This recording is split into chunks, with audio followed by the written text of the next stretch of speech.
დავიღე ზომები. ყველაფერი მოგვიწეს იგივე და დაგვრთხარეს და სასაცილო ხელი იყო შევკვირდნენ. მეორე დღეს უნდა შეესვა და დაგვრთხარეს უგვილო აღარც ჯაგარაბიტოს აღარც და ჩემი თახა დეიზახესო აღარ ჩამოხვიდეთო. კბილები დაგვაწრეს. შემდეგ დაგვირეკეს რომ ესე ეს არჩევნები რო ახლოვდებოდა. დაგვირეკოს რომ ისაო სტომატოლოგები აღარ ჩამოდიენო და ანუ შეიწუხებთ, ნუ ჩამოხვართო. ასუხისგებაშიდაც რომ მიეცათ ჩვენი თავრობა მაინც ავიგე იმ ღიმილიანის საქართველოს რაღაც პროექტი ყოფილა კბილებთან დაკავშირებით. ჩვენც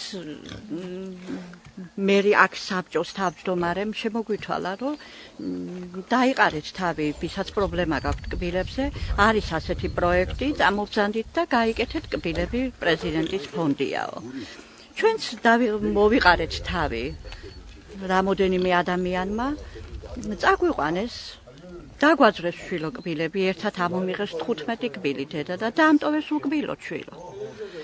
მივედი დაგვიბარეს გარკვეული დროის შემდეგ აგვიღეს ზომები, ჯერ ერთი ზომა აგვიღეს, მერე მეორე ზომა აგვიღეს შვილო და დაგვიბარეს 4 ოქტომბერს უნდა მივსულიყავი და კბილები უნდა გაეკეთებია.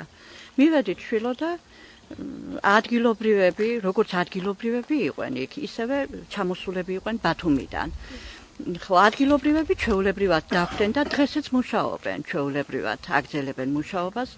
მივედი და შევეკითხე შვილო, ესეთი და ესეთი მდგომარეობა არის და დაბარებული ვარ, რა ხდება თქო. დეიდაო მითხრეს, ბიძინამ გაგიკეთოს კბილებიო შვილო, ვისაც ხმა მიეცით, ასე თქვა სააკაშვილმაო. მიშა რა დღეშია ახლაო, გამსწარებულია, რაღა დროს თქვენი კბილებიაო. ესეთი მაგითხრა? ხო, ასე გვითხრესო იმათმა, დატოვეს, დაყარეს ყველაფერი იარაღები და წევიდენო.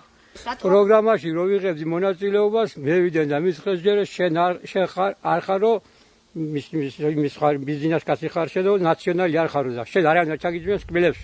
ოუსულად ოცნება ჩამიყვანეს იქა დამაზვეს კბილები, ძველი ჩემი დამაზვეს და არაფერ გამიგეთეს რა თქმა უნდა ეს მოხსნის. ხო და ჩემი ახლა ისევ ვისაც მიეთით, ხო ის ჩაგისვამთ. ეს იყო სულ. ეს კი არ იყო ხა მეტი ქონა მაგას მეტი საუბარი რაღაც ეკითაკი მე რა ვარ დავჭი დამტოვეს ასე საღარც. დაგვიბარეს კბილების ამოსაღებად. ჩავედით, ამოგვიღეს და სანამ თევშები არ გაავსეს, მანამდე არ მომეშვეთ, დამბაცდეს ყველა კბილები. რა გითხრეს? შემდეგ რომ მოგიშვებათ ხძილები, ჩამოვზაინთ მერეო. ჩავედით მერე და უარი გითხრეს, რომ აღარ სვამს ჯერეო. 6 კბილი ამომიღეს და მის შემდეგ საჭმელს ვეღარ ვლაპარაკობ, აფარებული მაქვს ხელების სულ იმაზე. რა გითხრეს, რა შეკბირდნენ? გაგიკეთებთ და უჩიეს სასოდავად. ღიმილიანის საქართველოს დაწყება მიხეილ სააკაშვილმა გასული წლის დეკემბერში დააანონსა. 50 წელს გადაცილებული ადამიანებისთვის კბილების ჩასმა კი საპარლამენტო არჩევნებამდე თვენახევრით ადრე დაიწყო და 2012 წლის ბოლომდე უნდა